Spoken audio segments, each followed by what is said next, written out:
Muito boa noite a todos, né? Sejam bem-vindos, então, a mais um evento, né, da Fundação Logosófica. Desta vez, né, o quarto episódio da série Melhores Pais, Melhores Filhos, né, por meio da qual, né, a Fundação Logosófica apresenta, né, por meio de estudiosos, né, desta ciência, resultados, né, experiências que têm sido vividas, né, na condição justamente, né, de educadores, né, de pais, né, filhos, que participam, né, obviamente, a partir da pedagogia logosófica, né, a partir da concepção logosófica, dessas experiências, né, de educação de filhos. E a Fundação Logosófica, né, para aqueles que não a conhecem, é uma instituição de fins culturais, né, sem fins lucrativos, que tem como principal objetivo favorecer, né, o aperfeiçoamento integral do ser humano por meio do conhecimento de si mesmo, né, e oferecendo a cada estudante, né, a possibilidade de realizar um processo de evolução consciente, né, que se reflete também, né, Vanessa, em possibilidades de vasto alcance, né, na educação e no porvir, né, da humanidade. E hoje, então, temos a nossa convidada da noite, né, a Vanessa Nagy, que nos brindará, né, certamente com uma excelente palestra, né, a partir, né, das suas experiências, né, dos seus conhecimentos, dos seus estudos sobre o tema, como corrigir de forma inteligente, né? Então, a Vanessa, né, que é pedagoga, mestre em educação tecnológica, vice-diretora pedagógica do Colégio Logosófico, larga experiência em sala de aula, né, Vanessa? Estudiosa da ciência logosófica e mãe, né? Então, a partir, né, de tudo isso, vai poder, certamente, né, oferecer uma vasta contribuição aqui para todos nós. Boa noite, Vanessa. Boa noite, Paulo. Vamos lá Seja falar bem-vinda. do tão desafiador, né? Então, só queria, antes, né, de começarmos, apresentar a vocês como que será a dinâmica, né, do nosso evento de hoje. Logo mais, vou passar a palavra para a Vanessa, né, que fará uma palestra de aproximadamente 30 minutos, 30 a 40 minutos, né, e na sequência, eu vou receber aqui as perguntas de vocês, né, podem enviar para mim as perguntas que tenham, né, sobre a exposição da Vanessa, sobre o tema, né, da correção, como corrigir de forma inteligente. Se quiser, pode usar também, né, o Q&A, Questions and Answers, que está aqui na tela do Zoom embaixo, né, no display inferior, né, do vídeo de vocês. E ao final, né, a gente vai iniciar aqui uma sessão de perguntas e respostas, né, Vanessa? Então, sem mais delongas, a palavra está com você. Tenham todos um excelente evento. Então, boa noite novamente para todos. É muito bom para a gente pensar sobre esse assunto, que, como eu dizia, é bem desafiador, que é a correção. E mais ainda, como corrigir de forma inteligente. Aí complicou um pouquinho mais, não é? Mas então vamos lá. O que eu vou apresentar aqui hoje é fruto do que eu vivi, do que eu tenho aprendido, né, com os estudos da logosofia e do que eu tenho conseguido também realizar como mãe e educadora. Mas nós sabemos que educar, na verdade, não tem regra, não é assim? A educação tem alguns princípios, mas não tem regras. Cada pessoa é de um jeito, cada um reage de uma forma a determinada atuação. Então, algo que eu sempre digo é que corrigir é também a gente saber observar, é eu me guiar pelos resultados para aprender sempre. Mas antes, para que vocês possam me conhecer um pouco, o Paulo já falou um pouco, né? Eu sou uma pedagoga, trabalho na área de educação há mais de 30 anos. E digo assim, com total convicção, que eu gosto muito do que eu faço. E eu sou casada e mãe de 2 filhos, uma menina de 21 anos e um menino de 15. Sou investigadora da logosofia, que é essa ciência que leva o ser humano a se conhecer e a evoluir, para poder, assim, ajudar o mundo ao seu redor a ser melhor também, né? E esse estudo da logosofia me faz, assim, muito bem. E eu não tenho dúvidas de que a evolução do ser humano é a solução para os problemas do mundo. Mas estudando a pedagogia logosófica, eu fui revendo as minhas atuações ao corrigir. E eu descobri que a correção pode sim ser realizada de forma inteligente. Mas é interessante porque quando eu penso em correção, eu não posso deixar de recordar de algo que aconteceu comigo quando a minha filha tinha assim uns 5, quase 6 anos. Nós tínhamos recebido uma visita na nossa casa. E aí tínhamos passado uma tarde bem agradável, e quando terminou a visita, eu e ela fomos nos despedir da visita lá embaixo no prédio. E ao entrarmos de volta no elevador, a minha filha me olhou e me perguntou o seguinte: mamãe, você tem alguma coisa para me dizer? E eu, ainda sem entender totalmente a pergunta dela, eu retornei: ai, filha, como assim alguma coisa para te dizer? E aí foi que veio a minha surpresa, porque ela me disse o seguinte: alguma coisa para eu poder melhorar? Vocês imaginam o meu susto? Ela falou assim com tranquilidade, ela não foi irônica, mas eu realmente levei um susto. E em poucos segundos eu pensei que eu já ia mesmo falar para ela algo que ela tinha feito e que poderia ter sido melhor. Mas aí depois dessa pergunta, lógico que eu não falei. O que eu falei para ela foi o seguinte: olha, filha, o que eu tenho para te dizer é que nós tivemos uma tarde muito gostosa e que eu sou muito feliz por ter uma filha como você. E aí, com algumas cosquinhas e... Mas esse fato nunca se apagou da minha recordação. Porque eu sempre fui uma mãe que tinha, e que eu ainda tenho, muita vontade de acertar. Eu quero que meus filhos recebam uma boa educação, que se tornem seres bons, felizes. Mas até aquele momento eu não tinha me advertido de uma palavrinha que eu penso que em correção é chave, que é a palavrinha equilíbrio.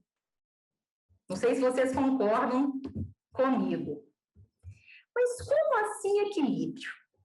Então, eu penso no equilíbrio de algumas formas quando eu vou corrigir uma criança ou adolescente. Eu vou apresentar duas delas. A primeira, equilíbrio na quantidade. Foi exatamente o que eu vivi, né? Será que eu preciso corrigir tudo que o meu filho faz e que eu acho que não está bem? Não.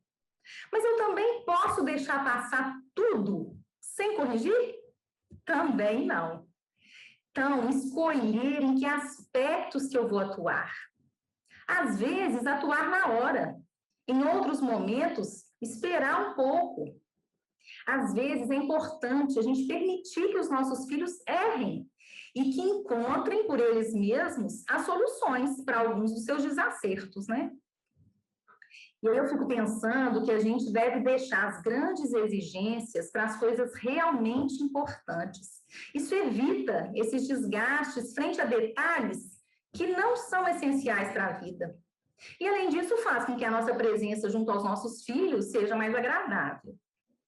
E tem um outro aspecto que me faz pensar no equilíbrio, que é o equilíbrio na forma. Será que eu tenho que corrigir sempre de forma mais firme? Sempre não. Mas devo corrigir sempre de forma muito leve? Também não. Então, aí eu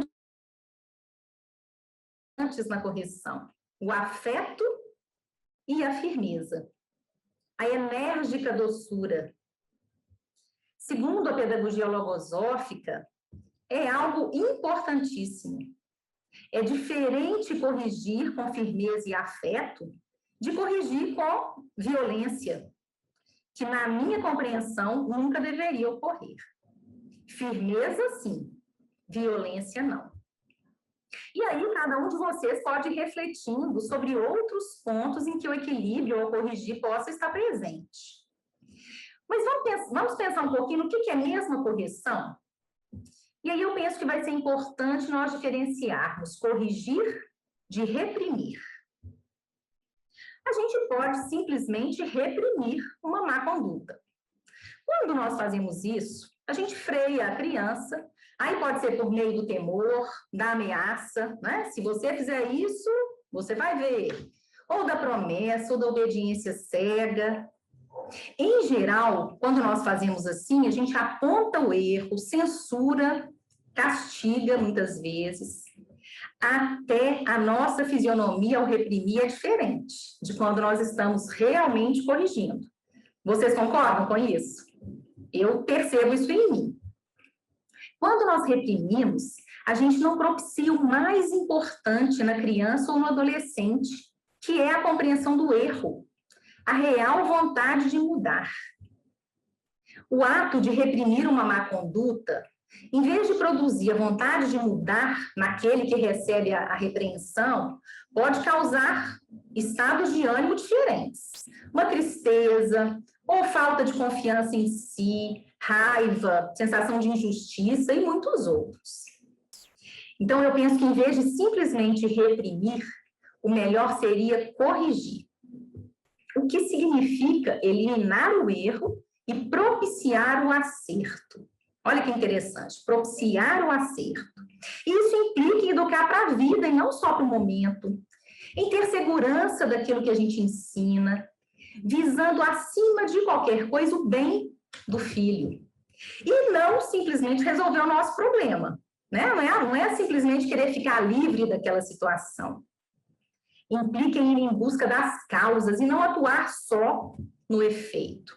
Então, a verdadeira correção, para mim, ela é feita com afeto e com um sincero anelo de ajudar.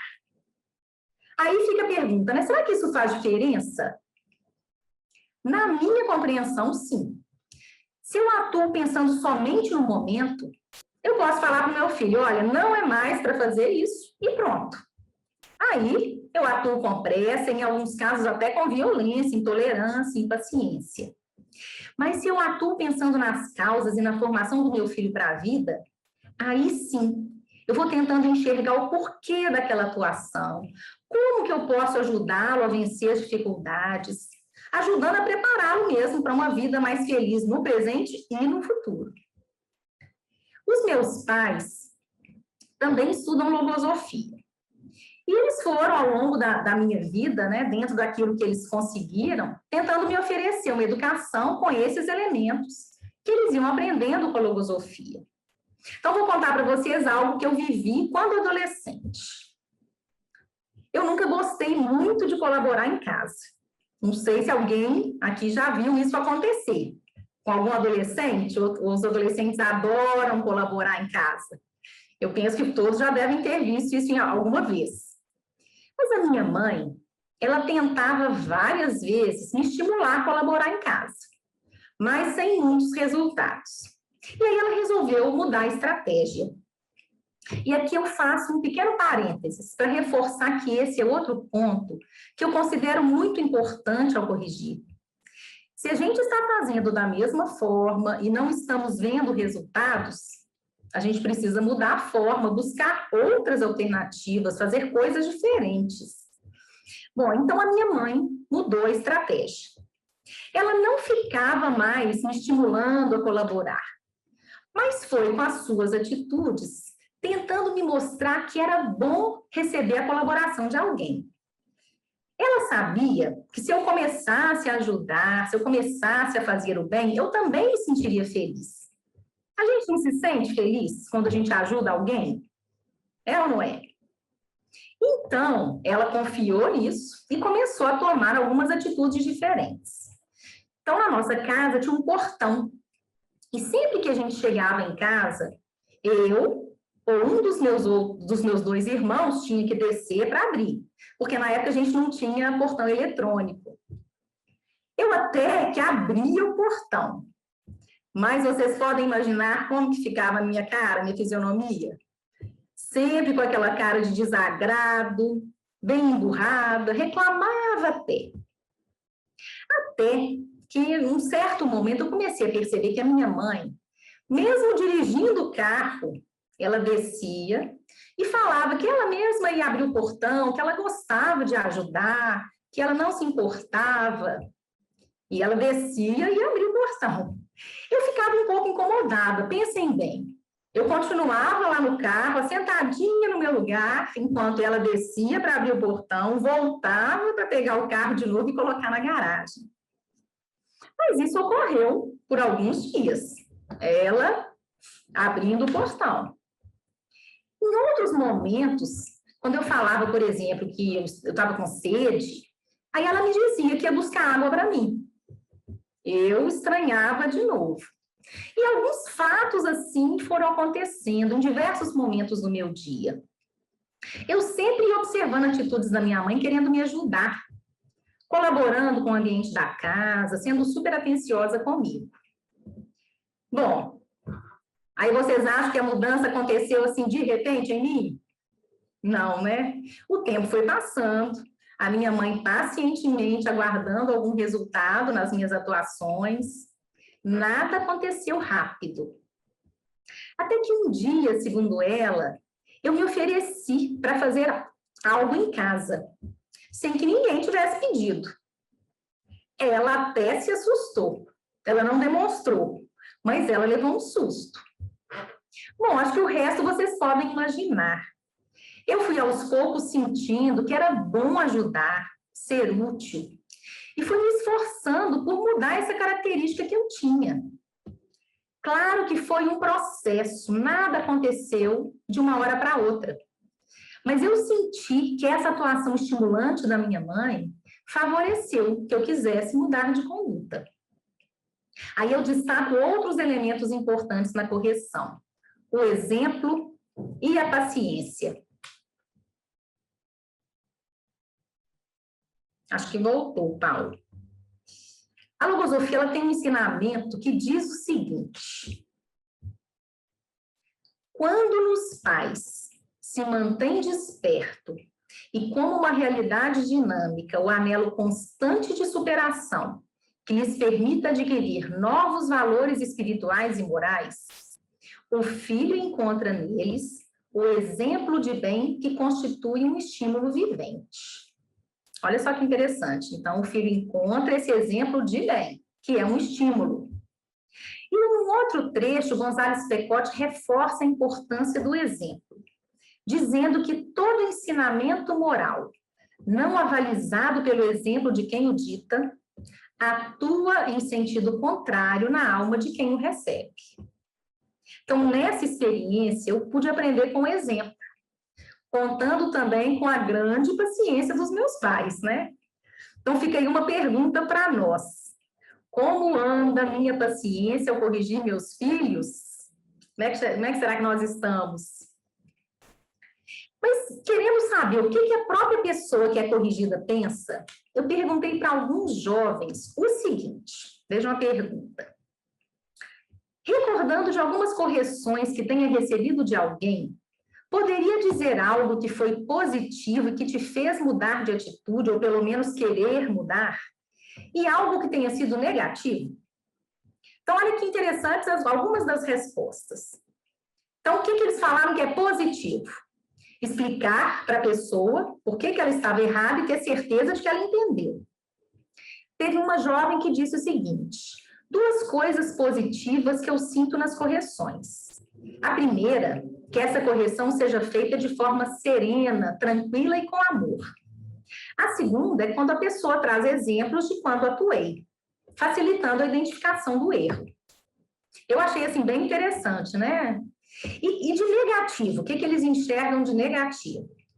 Um disse, simplesmente punir a pessoa pelo seu erro.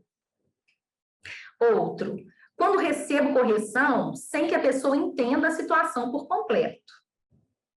E teve um outro jovem que disse o seguinte: uma coisa muito negativa de correções em crianças ou adolescentes é quando quem está corrigindo não explica o motivo pelo qual não posso fazer algo, apenas xingando. Quando o motivo é apresentado desde o início da conversa, ajuda a criança a entender o porquê da correção.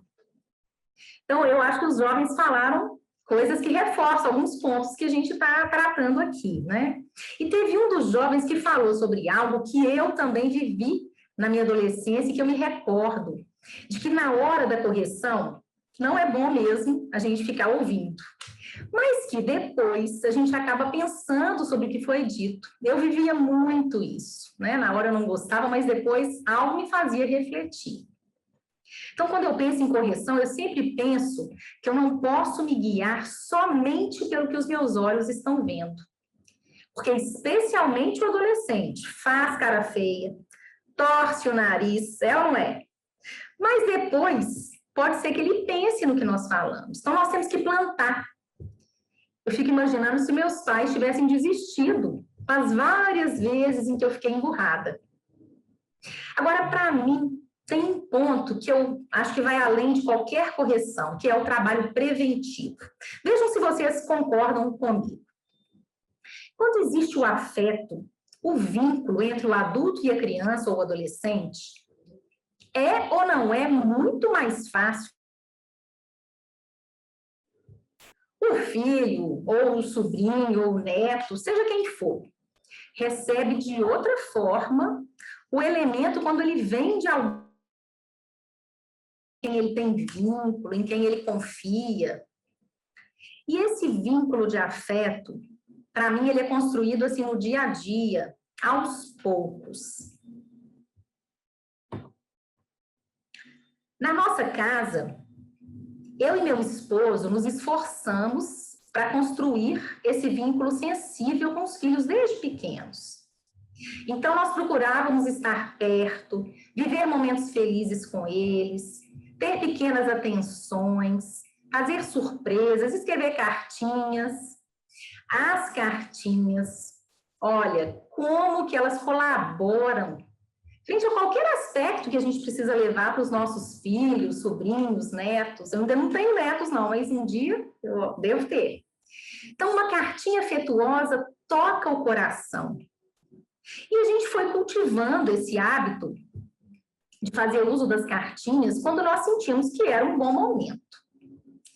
E elas vão trabalhando de forma preventiva, vão favorecendo esse vínculo. E vão nos permitindo fazer correções de outra forma, ensinar de outra forma.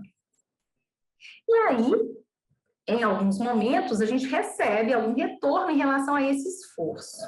Então, teve uma certa vez que eu recebi de um dos meus filhos, em um dos meus aniversários, uma cartinha, e um dos trechos diz o seguinte: nossa relação como mãe e filha é tão boa, você é tão aberta para conversar comigo, eu gostaria de te ter ao meu lado para o resto da minha vida, para podermos fazer juntas o que sempre fizemos de melhor: conversar, conviver, viver juntinhas.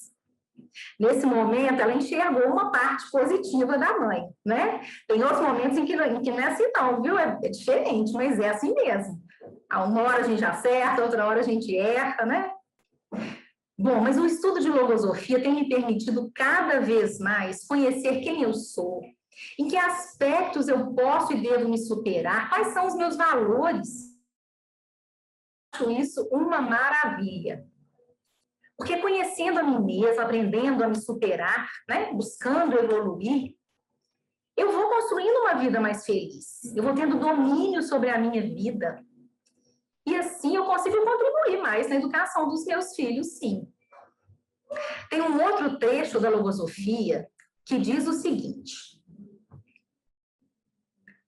depois do aperfeiçoamento individual, a formação do caráter de uma criança é o trabalho de maior transcendência e responsabilidade que um ser pode assumir.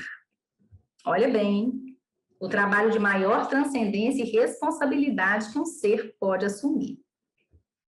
Mas todos nós sabemos, eu acho que nesse ponto vocês concordam comigo, que essa tarefa de corrigir, de educar, não é nada simples. Ela é linda, é estimulante, mas simples não é.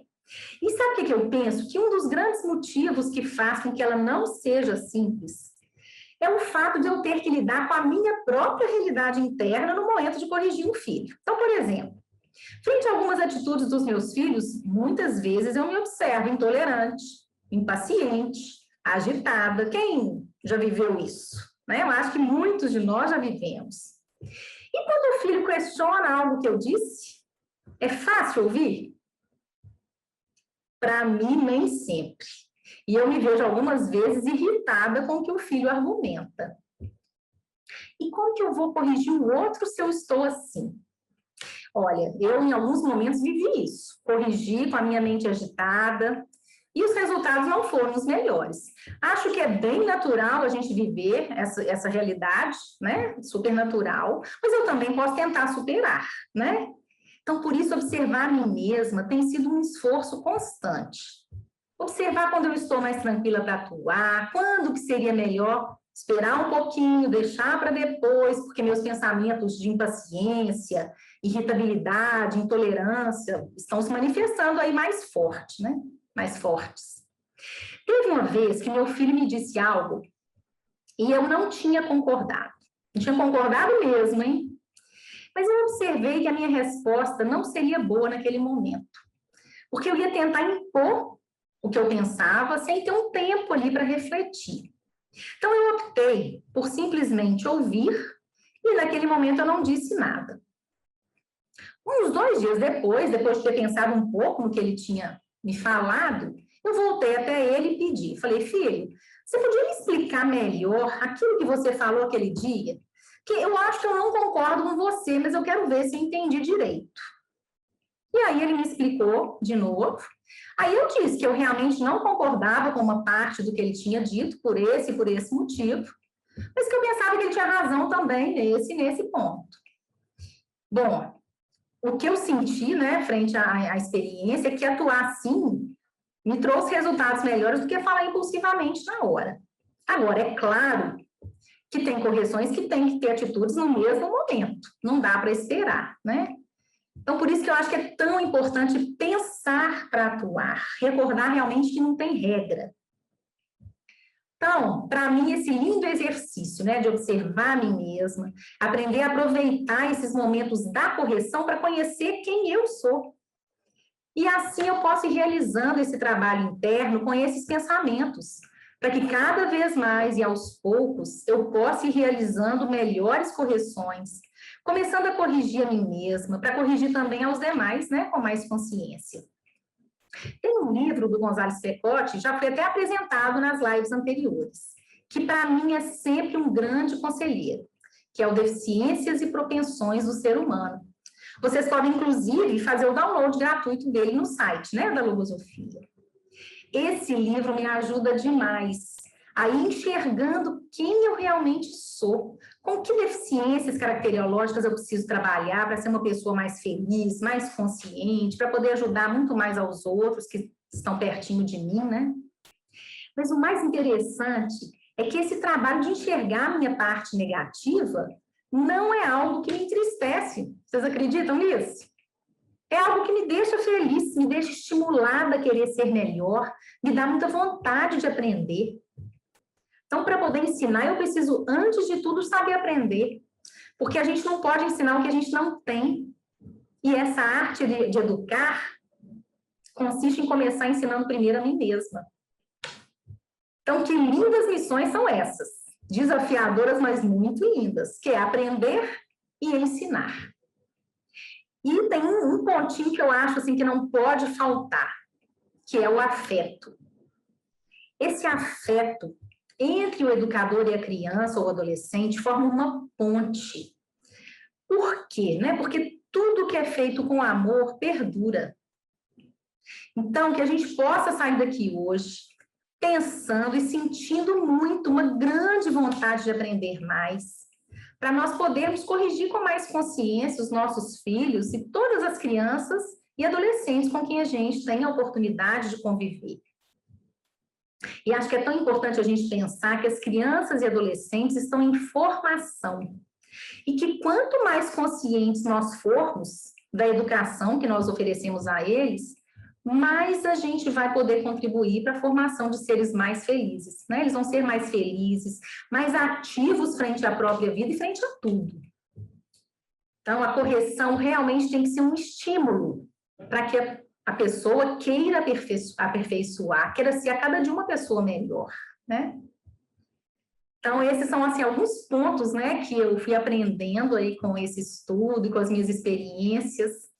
E muito aí obrigada pela atenção de vocês, né? Agora eu volto a palavra para o Paulo, para a gente dar continuidade à atividade. Muito bem, Vanessa. Muito obrigado, né, pelas suas considerações, certamente muito úteis, né? Acho que estamos todos aqui refletindo, né, sobre tantos pontos que você trouxe. E o nosso chat, né, e o Q&A já tem aqui algumas perguntas, né? Então, se você não se importar, acho que a gente poderia trazer algumas. O que você acha? Ótimo, Pode ser? excelente. Uhum. Então tá bom. E quem tiver interesse, né, em formular mais perguntas, podem usar o chat, né, e também esse sistema, né, de Q&A que tem aqui no painel inferior, né, da tela de vocês. Então, acho que a primeira, Vanessa, é da Letícia, né? E ela pergunta o seguinte: que dica você daria para corrigir o filho quando estiver fazendo birra? O meu tem 4 anos. Birra é um outro desafio, né? É uma situação que eu sinto que ela nos altera internamente. Ou alguém, assim, fica super tranquilo frente a uma birra do filho. Penso que não, né? Mas eu sinto algo que eu compreendo, é que não adianta a gente ficar batendo de frente com o filho no momento da birra. Então, algo que eu costumava tentar, né, com os meus filhos é mudar o pensamento da criança naquele momento. Chamar a atenção para outra coisa, para que a birra vá parando. Agora, não esquecer que vai ser importante trabalhar com esse ponto, né? A gente precisa ficar muito atento para não ceder frente ao que eles estão querendo, porque senão eles vão pensar que fazendo birra eles vão conseguir o que querem conosco, né? Então, quando dá para esperar, quando a gente consegue assim, mudar esse pensamento da criança, eu penso que melhor seria trabalhar em outro momento sobre aquela situação, quando ele estiver mais tranquilo. Aí recorda o que viveu, analisa. Eu gostava muito de contar histórias para as crianças em que a mesma situação tinha acontecido, né? Ou criar personagens que vivam o que eles vivam e levar o elemento. Então, na minha experiência, foi isso que eu vivi, né? Tinham birras mais difíceis, mais longas, outras que a gente dava conta de encerrar mais rapidinho, né? Mas realmente não tem regra, a gente tem que sentir muito do momento, né? Como que a gente vai atuar ali naquele momento. Muito bem. Tem uma outra aqui do Alberto. Tem jeito de planejar e ter ideias antes para corrigir o filho? Olha, eu penso que tem sim. Planejar, né, o trabalho que a gente quer realizar, para isso a gente tem que observar o nosso filho. Então, eu procurava fazer esse esforço de observando como que cada um se manifesta frente a determinada situação, né? Então, quando tem lá que disputar um brinquedo com o irmão, um atua de um jeito, outro atua de outro, por quê? Que características que cada um tem ali que são diferentes, né? E aí eu posso ir pensando, já entendendo um pouquinho como que cada um é, que elementos que vão ajudar, o que eu posso fazer para favorecer que ele melhore naquilo, que às vezes o outro nem tem, né? Cada um tem características diferentes. A gente tinha na nossa casa também dois bonequinhos de pano, né? E cada um representava uma criança que vivia desafios, que vivia várias situações. Então, muitas das situações que eu observava nos filhos, eu levava para essas historinhas com esses dois personagens, né? Então, quando eu faço isso, eu planejo, né? Eu quero trabalhar determinado aspecto. Meu filho é, por exemplo, impaciente.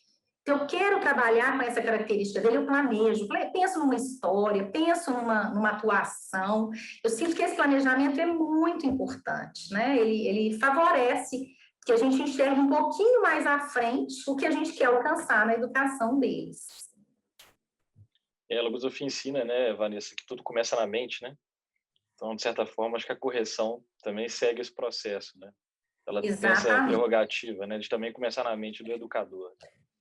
E a Poliane está aqui lembrando no chat, Vanessa, que tem um livro infantil que ajuda a trabalhar a questão da birra, que chama Os Pensamentos de Aurélio, né, que está disponível no site da Editora Lyri, né? Daqui a pouco eu coloco aqui no site, no chat o site da Editora Lyri, né? Para que todos possam, né, conferir.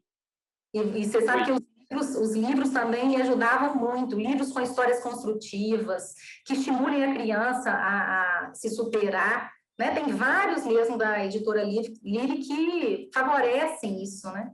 Então, realmente, contar histórias também é um outro aspecto que ajuda muito. E a Viviane, Vanessa, está perguntando aqui o seguinte, olha, meu filho tem 6 anos e ele tem tido reações mais grosseiras comigo. Outro dia disse a ele que estava muito triste com o comportamento dele e faço voz mais firme, e ele reconhece a mudança da expressão. Como lidar melhor com essas reações mais grosseiras dos filhos? Uhum. Olha, eu penso que esses aspectos, né, que eu trouxe podem ajudar, né, de planejar fora do momento em que ele está tendo essa reação, de planejar, trabalhar sobre esse aspecto, né? Então, às vezes, você contar algum fato que você viveu, que você falava, assim, com sua mãe, mas que você foi aprendendo como que é bom a gente falar com calma, a gente conversar para resolver os problemas, né? Então, escolher uma historinha que vai ajudar nesse aspecto. Essa atuação sua, né, dele sentir que não está adequado, eu acho que é excelente também, porque realmente é importante que ele sinta, né? Mas preparar o antes também é importante, né? Favorecer outros momentos em que ele possa sentir vontade de mudar, né? Sentir vontade de fazer diferente, né? Eu me recordo uma vez que, ao observar uma criança que tinha um pensamento de preguiça, no caso e o planejamento desse trabalho, né, de pensar, olha, hoje nós vamos contar uma história, amanhã a gente vai estimular alguma coisa para trabalhar à vontade. A cada vez que a gente ia promovendo algumas conversas, de ir pensando o que eu posso fazer para favorecer aquela característica. Então, uma dica que eu daria é isso, de trabalhar em outros momentos aquilo que você sente que seria importante, no caso aí, para ele falar com mais calma, ser menos agressivo, né, na forma de falar com vocês. Não sei se Vanessa, a resposta. nós recebemos aqui dezenas de perguntas, viu? Acho que realmente não vamos conseguir, né, passar por todas, então já peço realmente licença, né, aos nossos convidados aqui que estão certamente gostando muito, né, das respostas, das suas considerações, porque felizmente não teremos tempo, né, de tratar de todas elas, mas acho que dá tempo de talvez a gente abordar aqui mais umas duas. O que você acha, Vanessa? Tá ótimo, podemos. Pode ser? Então, tem Uhum. uma aqui que diz o seguinte, né? Essa aqui é da Joana. Você consegue se controlar sempre? Como não é o meu caso, o que fazer depois que a gente errou na medida? Ô, Joana, de jeito nenhum que eu consigo me controlar sempre, viu? Se você perguntar para os meus filhos, eles vão confirmar que não. Mas eu sinto que é esse esforço, né? Por isso que eu vejo nesse estudo, o estudo da logosofia, como que ele favorece, porque à medida que eu vou enxergando essas características, de ficar impaciente, de ficar intolerante, que eu fico, isso vai me permitindo sentir aquela vontade de superar, né? Então, esse livro mesmo, Deficiências e Propensões do Ser Humano, tem muitos elementos que vão me mostrando como que eu posso trabalhar com cada um desses pensamentos, porque o que é o pensamento? Ele nos faz atuar de uma forma que muitas vezes eu não queria atuar, né? Tem pensamentos que me levam a atuar para o bem, para fazer coisas boas, tem outros que não. Então, à medida que eu vou conhecendo esses pensamentos, eu vou enxergando como é que ele se manifesta na minha vida, vai ficando mais fácil ter domínio sobre eles. Então, hoje eu posso dizer que eu tenho menos momentos de intolerância e de impaciência do que eu tinha antes. Mas é claro que eu ainda tenho, né? Mas que esse esforço constante por conhecer a Vanessa ali no momento que o filho faz alguma coisa, né? No momento em que eu vou corrigir, me ajuda muito, muito mesmo a planejar como que eu quero ser, enxergar assim como é que eu quero mesmo corrigir e ir buscando chegar aí nesse ideal, mas vivo também da mesma forma como você. Então, a última aqui, Vanessa, para a gente encerrar, né? A Andrea está perguntando o seguinte: qual a melhor estratégia para fazer com que as crianças guardem os brinquedos? 6 e 4 anos. Já tentamos de tudo e não evoluímos muito. A minha filha de 6 anos é ainda mais desorganizada, mas ela não gosta que os outros vejam a bagunça. Olha, eu acho que aí vem esse planejamento, né? De repente combinar antes. Ai, que delícia, a gente vai realmente espalhar os brinquedos e vamos brincar bastante aqui, mas como é que a gente vai guardar os brinquedos hoje? Quem vai guardar o primeiro? Quem vai guardar depois? Planejar. Então, 5 minutos antes de parar, eu vou avisar, que aí a gente vai, todo mundo ajudar a guardar. Então, esse planejamento é uma forma, né? Criar algumas formas de estímulo, né? Fazer um quadrinho, ir lá marcando, ó, fulaninho hoje guardou os brinquedos. Gente, mas que conquista importante, né? Como que nós ficamos felizes, olha a casa como é que ficou organizada. Penso que é uma outra forma. A gente tem que ser bem, assim, estrategista, né? Contar a história de um menininho que não conseguia guardar o brinquedo, mas que ele foi aprendendo a guardar os brinquedos, e olha a alegria que ficou, a casa dele ficou muito mais organizada. Então, eu sinto que é esse trabalho anterior, porque às vezes, só no momento, já não querem guardar, né? Então, às vezes, fazendo esse trabalho antes de combinar. Como é que nós vamos combinar na hora de guardar os brinquedos? Eu acho que isso pode também ajudar bastante. Muito bem, Vanessa. Acho que tá bom por hoje, né? Essa série, né, que estamos apresentando hoje, né, o 4º episódio, como eu mencionei, Melhores Pais, Melhores Filhos, continua, né? A próxima vai ser no dia 30 de junho, e o tema é como ensinar meu filho a querer ser melhor. Então já fica aqui o convite, né, a todos, dia 30 de junho, nesse mesmo horário, né, uma quarta-feira às 20 horas.